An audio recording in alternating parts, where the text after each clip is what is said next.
द्रौपदी पूर्व जन्म में एक बड़े ऋषि की गुणवान कन्या थी। वह रूपवती, गुणवती और सदाचारिणी थी, लेकिन पूर्व जन्मों के कर्मों के कारण किसी ने उसे पत्नी रूप में स्वीकार नहीं किया। इससे दुखी होकर वह तपस्या करने लगी। उसकी उग्र तपस्या के कारण भगवान शिव प्रसन्न हुए और उन्होंने द्रौपदी से कहा, तू मनचाहा वरदान मांग ले। इस पर द्रौपदी इतनी प्रसन्न हो गई कि उसने बार बार कहा, मैं सर्वगुण युक्त पति चाहती हूँ।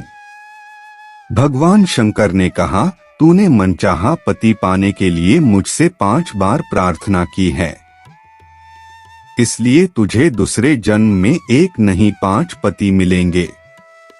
तब द्रौपदी ने कहा, मैं तो आपकी कृपा से 1 ही पति चाहती हूँ। इस पर शिवजी ने कहा, मेरा वरदान व्यर्थ नहीं जा सकता है, इसलिए तुझे 5 पति ही प्राप्त होंगे। एक पत्नी को किस तरह अपने पत्नी धर्म का पालन करना चाहिए, इसका द्रौपदी से अच्छा उदाहरण नहीं हो सकता है। महाभारत में एक दृश्य है जहां सत्यभामा द्रौपदी से मिलने आई हैं और दोनों आपस में बातचीत कर रही हैं। सत्यभामा ने द्रौपदी से पूछा कि सखी, आप ये रहस्य मुझे भी बताएं कि आपके 5 बलशाली पांडव पति आपका इतना सम्मान क्यों करते हैं।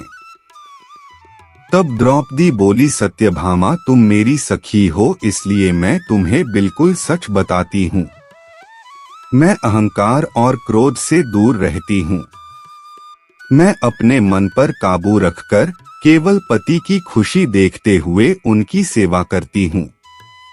उनसे कड़वी बातें नहीं कहती हूँ। बुरे आचरण को अपने पास भी नहीं फटकने देती। उनके हर संकेत का अनुसरण करती हूँ। चाहे कैसा भी पुरुष हो, मेरा मन पांडवों के अलावा किसी पुरुष पर आकर्षित नहीं होता है। पतियों के भोजन किए बिना मैं भोजन नहीं करती हूँ। उनके नहाए बिना मैं नहीं नहाती। मैं बातचीत में किसी का तिरस्कार नहीं करती। समय पर भोजन बनाती हूँ और सभी को प्रेम से खिलाती हूँ। मेरे पति जिस चीज को नहीं खाते, नहीं पीते, सेवन नहीं करते हैं, उनसे मैं भी दूर रहती हूँ। मेरी सास ने मुझे जो भी धर्म बताए हैं, मैं उनका पालन करती हूँ। विपरीत समय में अपने पति का हर संभव सहयोग करती हूँ। कहते हैं किसी भी रिश्ते की बुनियाद विश्वास होता है। द्रौपदी का चित्रण हमें महाभारत में एक ऐसी पत्नी के रूप में मिलता है जो हर परिस्थिति में अपने पति पांडवों पर आंख मूंद कर विश्वास करती है। फिर चाहे पति द्वारा दांव पर लगाया जाना हो या जयद्रथ द्वारा अपहरण या कीचक का बुरी नजर डालना, द्रौपदी ने कभी अपना विश्वास नहीं डगमगाने दिया। एक बार की बात है, पांडव द्रौपदी को आश्रम में अकेला छोड़कर धौम्य ऋषि के आश्रम चले गए थे। उस समय सिंधु देश का राजा जयद्रथ विवाह की इच्छा से शाल्व देश जा रहा था। जयद्रथ और उसकी सेना उस समय धौम्य ऋषि के आश्रम के पास से गुजरे। जयद्रथ की नज़र आश्रम के बाहर अकेली खड़ी द्रौपदी पर पड़ गई। वह उस पर मोहित हो गया। उसने द्रौपदी के पास जाकर पूछा, है सुंदरी, तुम कौन हो? तुम्हारा पति कौन है या तुम कोई दिव्य कन्या हो? जब द्रौपदी ने अपना परिचय दिया और कहा कि मैं महाराज द्रुपद की पुत्री कृष्णा हूँ और मेरे पति पांडव हैं, यह सुनकर जयद्रथ बोला कि उन पांडवों के पास कुछ भी नहीं है। वे अब वनवासी हो गए हैं। तुम मुझसे विवाह कर लो और महलों का सुख भोगो। द्रौपदी ने उसे धिक्कारा और कहा, वीर होकर ओछी बात करते हो, तुम्हें लज्जा नहीं आती? अरे दुष्ट, तू मेरे पति पांडवों को नहीं जानता, वे तेरी सेना को आसानी से परास्त कर देंगे।